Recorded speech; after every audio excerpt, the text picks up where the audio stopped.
It's so lovely to see so many colors, huh? And everyone's dressed up. I love this. So beautiful. Yes. So there's this little story that I read, there's this person who goes to a महावत जहाँ पे हाथी बनते हैं और उन्होंने देखा कि एक बहुत बड़ा सा हाथी एक बहुत छोटी सी रस्सी से वहाँ पर बंधा हुआ है। उन्होंने महावत से पूछा कि ये हाथी इस रस्सी को तोड़कर भाग क्यों नहीं जाता, ये तो आसानी से ऐसा कर सकता है। तो महावत ने कहा कि मैंने बचपन से ही इसे इस हाथ रस्सी से बांध कर रखा हुआ है और इसीलिए ये इसके दिमाग में है कि ये इससे कभी आज़ाद नहीं हो सकता। So guys, we are creatures of habit, and it is many a times that these self-limiting beliefs that stop us from being what we truly need to be. And मुझे ये भी लगता है कि सेल्फ ग्रोथ के दो पहलू होते हैं। पहला पहलू कि हम अपने आप को जानें, हम एक्सेप्ट करें कि हम में क्या कमी है, और दूसरी चीज़ हम उस पर काम करना शुरू करें। कई लोग, बहुत से लोग पहले ही पहलू पर अटक के रह जाते हैं, we are stuck. And that makes us all the more miserable because we're not able to move forward. Absolutely. So I think it'll be a beautiful discussion where Ashton is going to tell us so many things about breaking patterns, about breaking barriers, and becoming the true versions, the best versions of ourselves. Thank you. And so my first question is, it's a very different term, habit doctor. Habit coach. Habit coach. So how did you become a habit coach? What led you to it? Please tell us. Lovely. So the habit coaching industry, basically, I created, I think, about 7-8 years ago. Many people say that we know what a life coach is. You all have heard of life coach. You all have heard of fitness coach. A habit coach kya hota hai? And I told them that, listen, my job is one thing, to get rid of your frustrations and to make your life easy. First, show of hands. How many people want to make their life easy? You want to make your life easy? Yeah, exactly. All of us want to make our life easy. And we spend so much time struggling, frustrated. Arey, why can't I make this change? Why can't I lose this weight? Why can't I sleep on time? Ye Netflix aate rehta hai. So all of this I saw and I realized that many of us are struggling with this one word called habit. And we are not able to change it. And then we can't think that we can change it. And we get frustrated over that. Like you rightly said, we don't know the habits we have. Half the time we don't know the habits we have. ये सब habits कहाँ से आते हैं? They come from our parents, they come from our friends, and we pick them up unconsciously. ये unconscious होता है. We don't know that we are doing it. So the first level, like you said, is becoming aware of it. And what I started doing was I started teaching people how to become aware of your habits.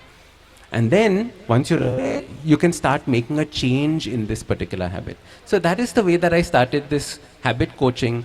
At the end of the first year, we had the Habit Coach podcast. It became one of the top podcasts in the world. It was along with Oprah Winfrey, Tony Robbins, etc., etc. And now, last year, 3 books came out, and this year, 1 book. Yeah, we are all looking for some leader, someone to take us right to the top. You call yourself an anti-motivational speaker, and I've often heard that there's a difference between motivation and inspiration. So, would you tell us more about it? Why are you anti-motivation? Lovely. So, years ago, about 9-10 years ago, I went through my own personal journey. I was nice and tubby, I was that fat. I couldn't climb up a flight of stairs. To come to the second floor, I would start panting. I had to take a lift. And I was very, very stressed out. I was stressed at work, stressed at home. I used to sleep for 4 hours a night. And that's what I thought success looked like. And one fine day I collapsed on the floor saying that, I was getting ready for work. I had not slept for, I think, 2 days. You know how we normally work on a presentation, last minute panic mein. And I collapsed on the floor. And on that floor I realized that life has to change. I can't continue like this. So the next year was spent completely turning my life around. And lost all the weight. One of my goals was to get a six-pack ho gaya. And all of those kind of changes took place. My friends were looking at me and they were saying, how did you do this? You meet people at a wedding. What conversation you have at a wedding? Arey, I also want to lose 5 kilos. Show me how to lose 5 kilos. After having all the jalebis. After having all the jalebis, yes. Exactly. No, while having the jalebis. Arey, tell me, how do I lose 5 kilos? So I would tell them, I did intermittent fasting, then I did this, then I did this. And they would all listen to me for 40 seconds. And after 40 seconds, they would say, Baba, I don't have your motivation. I don't have your self-discipline. And that's when I realized that most of us don't begin because we don't think that we can, because we don't think we have motivation. And that's when my war against motivation started. I think motivation is the silliest thing. Because what is motivation? It burns brightly like a matchstick. You know, whoosh, 2 seconds के लिए it burns. And after that, बुझ जाता है. You cannot make Maggi noodles on a matchstick, right? You have to light a stove with that. And that is when you start understanding that there is life beyond motivation. And what I talk about is creating intention. Why do you want to do this? Okay, what is the main reason behind this change that you want to make in your life? And that is where the whole idea of motivation moving away. Inspiration is Instagram. You see something on Instagram mein mujhe karna hai. So inspiration, motivation are together, but intention is the key word. Correct. And I think where intention goes, energy flows. Absolutely. Isn't it? So when Absolutely. you intend on doing something, that is where you start, I mean, breaking your own barriers and start doing that. That's where your where focus goes. That's where your focus goes, right. We have a lot of young children and parents over here. So you came up with another book, your third book. I think it was about 35 habits that youngsters could inculcate in them and otherwise also. So could you please speak about that? What are those habits? So we did, the third book was 31 habits on, it was called One Habit a Day. So one habit every day for a month. And that was on mental well-being. We were talking about mental well-being just earlier on. And we don't realize this, but the thoughts that we have are also habits. Think about this. Normally when I say habit, आप क्या सोचते हो? How do I put on my shoes? Brushing my teeth? Going to the gym? ये सब actions होते हैं. But what we don't realize is हमारे सोच विचार भी habits होते हैं. Every morning, if you wake up and you snooze the alarm and you say, फिर से I have to go to work. One more day. Today is going to be so bad. Every morning you wake up and say, today is going to be so bad. आदत बन जाती है. And then what is your day going to be? It's going to be bad. We don't realize this, but that is how our life is planned. And all these thoughts are also habits. So the whole idea of one habit a day was how can you retrain your brain to think differently? So for example, one of the chapters was called Push the Pull Door, which is question everything in life. Right? You see pull on all the doors and automatically say, हाँ, pull करो. But sometimes push also works. Right? And we, by mistake or by habit, always default into what people are telling us to do. So can we also go against the grain sometimes? Question things. Is this another way of looking at it? And these kind of small mindset shifts create a big difference in the way we approach life. Yeah. So I think it's all about looking inwards, right? Knowing yourself better. Knowing So your that introspection. introspection, yes, definitely. And Ashton book, it is about productivity and focus. And Ashton himself has come up with 3 books last year and 1 recently. So in a matter of 1.7 saal, you have come up with 4 books. And I think that is quite an achievement because people often struggle to start off with 1 book. So how did you manage to do that? Lovely. How many people want to write a book? Bache, how many of you all want to write a book? Arey, I love it. 2 hands up. Superb. Fantastic. The scariest thing is so many of us want to write, and then we can't write anymore, if you know what I mean. And I often say the graveyard's filled with the bestsellers that never happened. The key to writing a book is not writing a book. The key to writing a book is to write 700 words every day. The key to writing a book is to write 700 words every day. Now 700 words for me is easy, but for somebody just starting off might be difficult. So you start with 400 words every day. And what you do is you create that pace.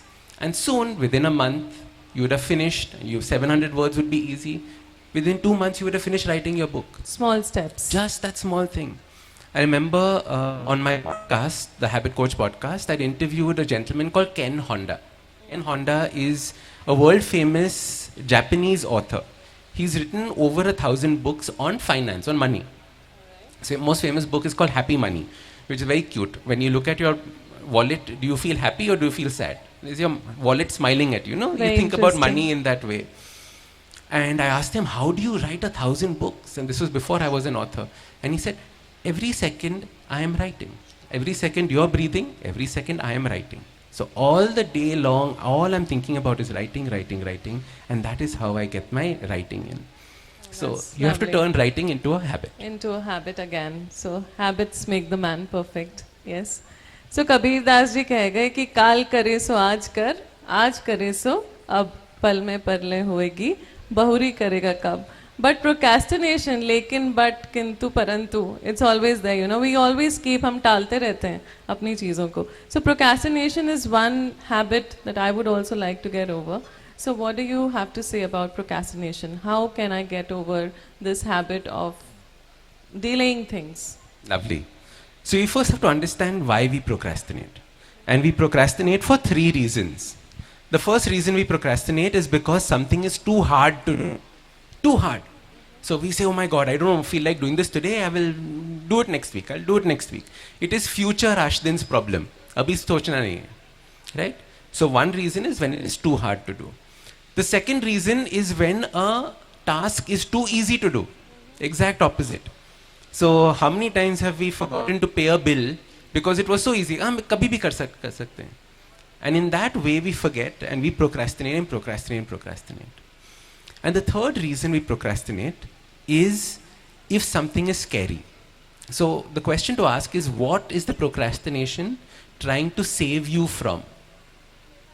So for example, coming and talking on stage for many people is very scary. So they will procrastinate it as much as possible. I will not work on this presentation. I will not work on the presentation, hoping that the presentation doesn't take place.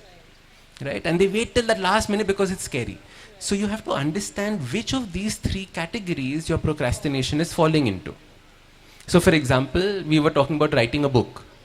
So writing a book, procrastination falls into which category? It's too big. I am seeing 500 pages of a book. One is overwhelmed by it. Correct. Right. So the habit was break it down into 700 words.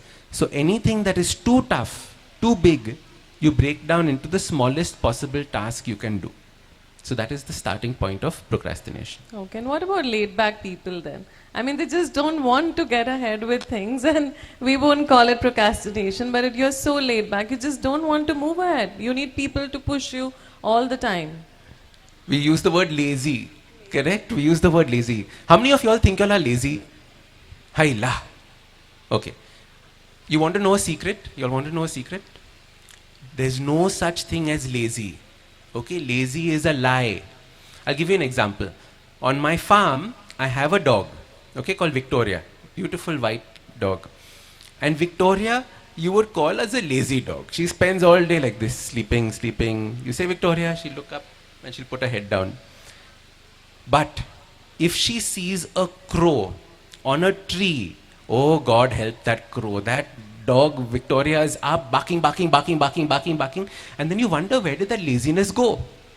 So you realize something at that point of time, that there is no such thing as laziness. You just don't have something that excites you enough to get up. And we have to find things that excite us to get up. Otherwise we're going to sit there, sit there, sit there, sit there. So that's the thing. You know, we are never lazy. None of us are lazy. We just don't have anything that charges us up. Like a crow for Victoria. So all of you all, please go find your crow. Here we have beautiful swans.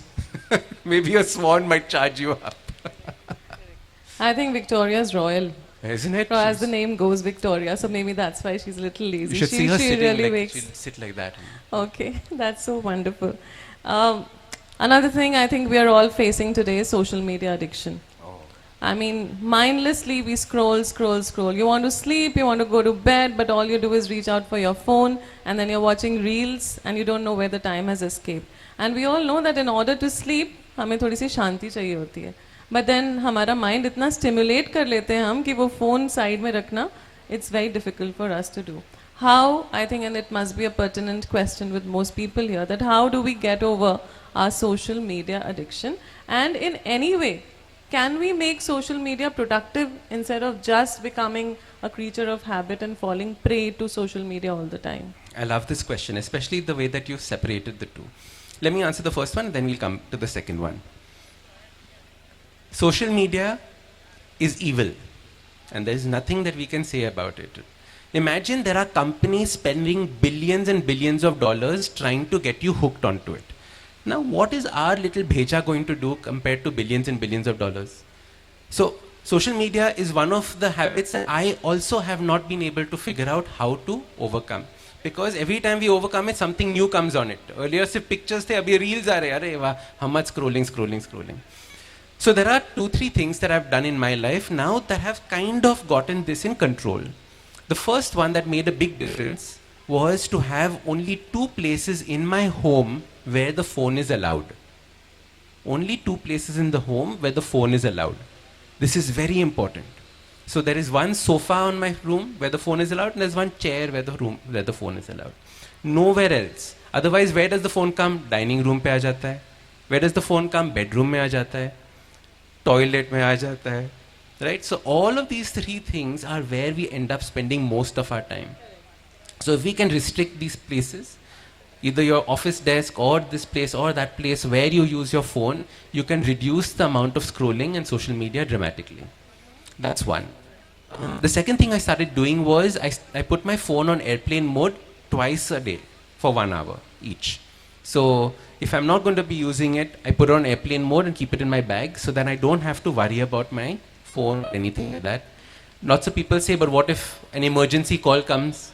When was the last time an emergency call happened? It's quite rare. It doesn't really happen. Somebody will always be able to get to you. These are the ways we justify, right? We justify it saying, "Arey, somebody will want me. I will be such a bad friend if I don't have it." Nothing like that. Give yourself that kind of boundary. Space or And boundary. boundary. On my phone, it's permanently on do not disturb. You cannot call me. So I think all the organizers must have had a heart attack trying to get in touch with me. I think you also called me once and I didn't answer the phone. Yes. So it's permanently on DND because when someone's calling you, they are asking for your attention. And the more people that have your number, the more you ask for attention. When I was growing up, we had a landline. How much did that phone ring? Maybe 7 times a day, 10 times a day. How much does a phone ring now? 15, 20 times a day? Far more, 30, 40 for some people. So you keep it on do not disturb. You decide when you connect with people. People should not decide when they connect with you. That's such an important line, that people don't decide when they connect with you. And I think it's a pressure that we take on ourselves, all the time.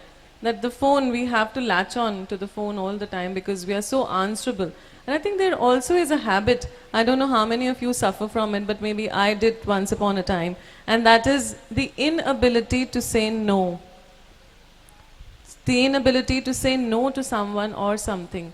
And that is when you take a whole lot of pleasure. Instead of living your own life, you're kind of always answerable to others because you're always ready to do things for them. I think a lot of people, a lot of ladies do that. So how do we get over this? Saying no is one of the hardest things. In fact, in the new book of mine, the new book is called Small Actions, Big Results, because that's what habits are. Tiny. And one of the chapters is on how do you say no. And That's nice. yeah, because it's so critical. There's a key aspect that we must learn. Every time we say no to someone, we are saying yes to ourselves. And that is the key.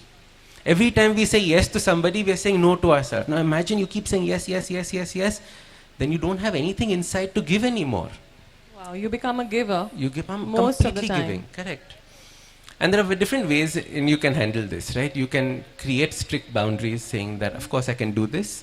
The way to say no is always to have an alternative. You can't, I'm sorry, I won't be able to do this. However, I know this person has been able to do this in the past. Why don't you get in touch with them? That's a better way of handling a no. So you don't say no. You say no and give a solution. That's one. Or the other way to do it is to have an image like I have, which is Ashdin Pagal hai. He can do this, he can put things on do not disturb, he's always on an extreme. So you create your own little pagal wala image and then nobody's going to have an issue with you I after think that. somewhere or the other, hum sab thode se, we have that thing in us, So We're all a that's little wonderful. mad, I think. We're all a little mad somewhere or the other in our own capacities. So that's great. एक चीज यहाँ पे याद आई, someone said कि उनको yes बोलना बड़ा मुश्किल लगता है. हम किसी को नो नहीं कह सकते और कई लोग हैं जो इतनी अपॉर्चुनिटीज छोड़ देते हैं क्योंकि वो अपॉर्चुनिटीज को yes ही नहीं कह पाते. I think because they are so judgmental, they are often juggling things so much. So again I come to the question ki how. So you had a very nice way of saying it. You think about it and you've given them an alternative, but not everybody can do that. So how do you learn to say no sometimes and not say yes? You know, what the part of saying yes reminds me of another habit that many of us have, which is the fear of success. Fear of failure Yes. suna hai. Very true. The other is the fear of success. Yes. Arey, I say yes and I'm good at it. They'll give me more work to do. Yes. Correct? How many of times do we do that? Yes. So fear of success is another big thing that many of us have. If I'm successful in my business, my family will think of me differently. They'll say, "Arey, tu bahut bada aadmi ban gaya hai." Will Correct? I be able to handle the success or not? And then I would want more and more of it. And you want more and more of it. Yes. So the whole thing is that how do you make peace with these? So the first thing is to realize that this is taking place. So whenever you are not saying yes to the things that you can, you're saying no to them, ask yourself, is it because I'm scared of failing or is it because I'm scared of succeeding? Wow, that's lovely. I mean, if we were trained to think like that, we wouldn't have so many problems. No, Yes. it's all about, see, the beauty of habits. So habits are not necessarily good things. And I'll say that as a habit coach. Yes. But the key is to take them on a journey. First, make your unconscious habits conscious. Then create new conscious habits till they become unconscious again, and then let go of habits altogether. So the whole idea is how do you become aware of the things that you have and then let go of the habits that you've created finally. Yeah, so I think biologically speaking, we know that it's the way the neurons move in our brain. They create pathways through which habits are formed. Our thoughts become our beliefs become our habits, and our habits finally become our behavior. हमारे ज़माने में कहा जाता था 22 दिन लगते हैं, थोड़े समय दिन बढ़ते गए, मगर आज की डेट में अगर हम देखें तो खासकर बच्चों को इतना ज़्यादा ओवर एक्सपोजर है एक्स्ट्रा इन्फॉर्मेशन का कि ये जो न्यूरॉन्स हैं I think they are taking more and more time to make those habits. So how do we overcome this over exposure and then stick to how this habit has to be formed? Firstly, I want to answer this one thing. 21 days to form a habit is a lie. I have never seen in my entire life anybody form a habit in 21 days. That's one. The second thing is, why are you in such a rush to form a habit? You want this habit for the rest of your life, no? So then why are you in a rush to form this habit right now? Instead, enjoy the journey. See, it's not the destination of what I will get once I get this habit. I was coming to that. Right? It's about this journey to that destination. That is where all the learnings come from. So that was my next question. That a lot of people, they're just bothered about the destination and not the journey. So people think in different ways. If you put too much of pressure on me, if you put too many deadlines on me, maybe I'm not able to perform. But if I'm given a free leeway, then I can do what I want and I can reach that destination. But many of us just don't enjoy that journey.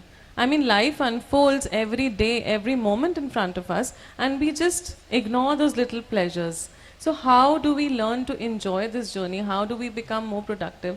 And goal setting में भी यही बात होती है. Short-term goals, mid-term goals, long-term goals, and that's how people divide goal setting. Do you think goal setting is so very important? Lovely questions. Goal setting is very important for one reason. So you have a direction in which you want to go. So goal setting is about direction, it's not necessarily about achievement. That is the key part of goal setting. But this reminds me of one of the podcasts that I had done earlier. We all go on pilgrimages. You go to a pilgrimage to a temple. What is the purpose of a pilgrimage? Almost every religion has a pilgrimage. Every religion has a pilgrimage of some sort. Why do all religions have pilgrimages? It is never the destination of where you are going. All pilgrimages were always about the journey to that destination. Because the journey always was hard. The journey is where your transformation took place. Your journey was where your aha moment took place, where you met God. Not at the temple. But then what did we do? From walking, we turned to bullock cart. Bullock cart, we went to cars. Then we went to trains. Abhi helicopter aa gaye. So वो journey खत्म हो गई है. We are so destination oriented that we forgot that the actual power comes from the journey. And how do we get back to that journey part is where the whole aspect of enjoying the process, not the end result is. In fact, one of the things I keep telling my friends is that I hope you don't achieve your goals. Because once you achieve your goals, I'm sure many of us have got this. You achieved your goal and you said, bas, yahi tha. That's all. But actually, the striving for achieving the goal is far more exciting. जो मिल जाता है वो आम हो जाता है, खास वही है जो काश में है. That's very true. So when you get the car that you wanted, that's one goal met. When you get the woman that you wanted, that's one goal met, or the man that you wanted, that's a goal met. And then slowly, you know, it starts kind of fading. Losing its shine. Losing the charm, yes. So we need to keep that charm alive. I want to ask you that, what are your habits? What's your daily routine? How did you become, what do you do right now? So my daily habits, I wake up at 5:30 and... My God. No, I used to wake up at 4. So 5:30 is Oh. now me saying I'm waking up later. Okay. So I wake up at 5:30 because I want to sleep more. So as you grow older, you feel that sleep is more important. So 5:30 I wake up. 6 o'clock I conduct an online meditation. So like 50, 60 people come, we join, we do a meditation. My mom's a guru, so it's her meditation that I teach. And then after that I start writing. So I write for about an hour and then I go to the gym. And in the morning time, I'm very, very protective about this time. I don't let other things come in, because the morning time is the only time while everybody else is sleeping, you can get ahead far more faster than everyone else. By 12 o'clock is when I finish all my work. So whatever work that needs to be done, laptop pe, or whatever thinking work needs to be done, I finish at 12. After 12, it's all meeting people. So I find that meeting people is the fastest way to grow. Because when you meet someone, there's an exchange of ideas that takes place. And that kind of exchange of ideas fuels you much faster than what you can do sitting on your sofa at home or Very at work. true, very true. It's the connection. It's the connections. Yes. And the more connections you have, that's how things happen. Yes. In the morning, I also spend a lot of time journaling. So journaling is something that is very beautiful. If you all feel that you all can't meditate, start journaling. It's step one before you start meditating. And I do my journaling so that my head is in order. I know where my goals are. I know what kind of life I want to be leading. So I think it's perfect, perfectly set. Thank you. You're right. Do you ever feel any pressures? I mean, so let's say you have a very fixed schedule. So what when the schedule is disturbed? Do you feel the pressures and how do you overcome them then? Beautiful. So in the first book, Change Your Habits, Change Your Life, there were 3 golden rules of habit change. Make it stupidly small, make it extremely easy. And the third golden rule was never miss 2 days in a row. Okay, now this golden rule for habit change is so important because we are human beings.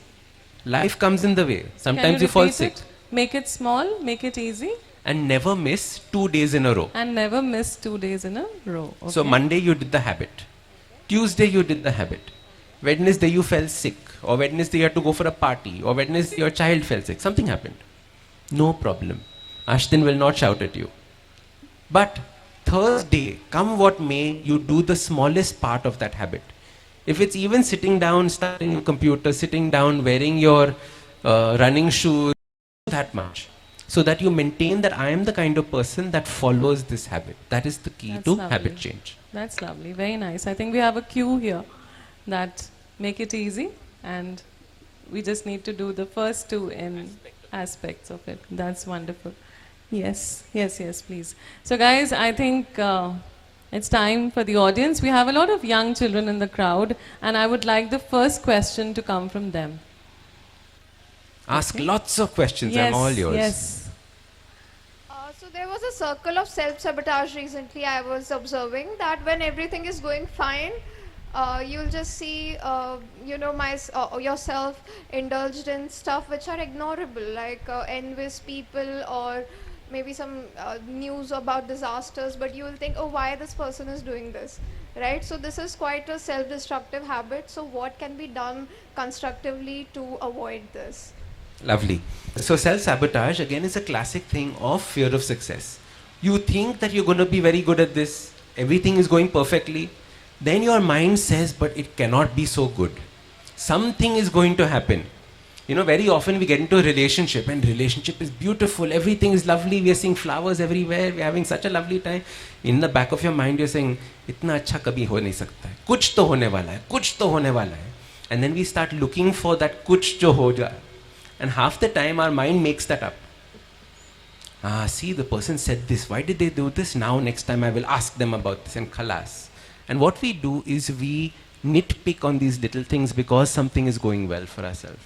We have to realize one fundamental truth, that there is no such thing that life is a roller coaster. It does have its ups and downs, but just because you're up doesn't mean that it's going to come down. You can still go up. You have to break that belief system.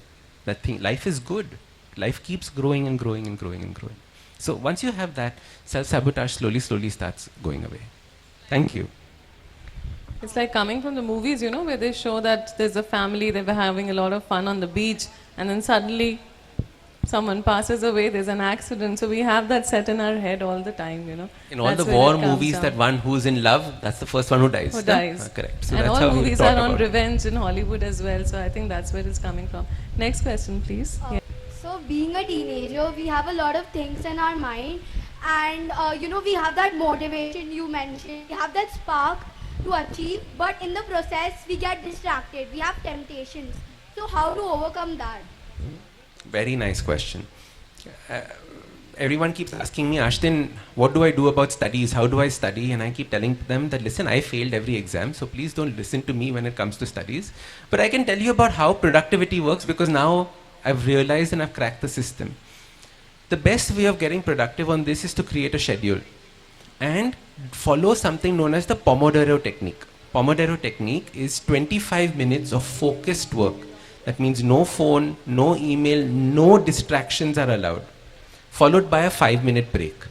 And what you do is, it becomes even more powerful when you either get friends involved or family. So you tell your mama, I'm doing this for 25 minutes, don't disturb me, nothing can disturb me. And then you take this break.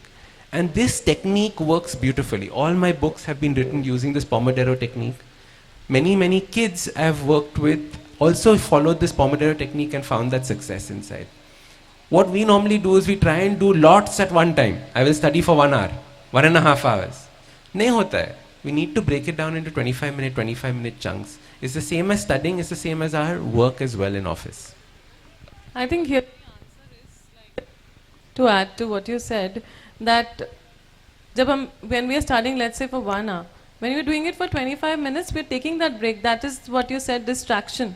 But then again, when you decided that after 5 minutes you're going to come back, you come back to the point itself. So you have done away with the distraction also, and you're back on track. So I think that's also... Absolutely, full marks. Thank you. Yes, please. As an aspiring author, I have been facing writer's block. So, do you know any ways to overcome that? Lovely. So writer's block is completely unnecessary. So the kind of person that I am, I like to do research like crazy before I start anything. So before I started writing my first book, I spent 2 months doing research on how to write.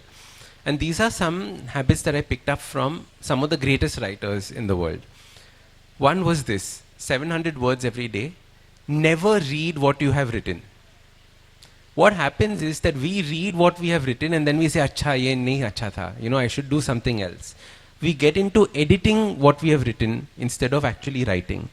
So you start writing, but don't start editing. And then what you realize is that you edit at one shot. You realize that maybe this was not a direction I wanted to take the story or the book in. Rewrite it. One big aspect of all authors is rewriting.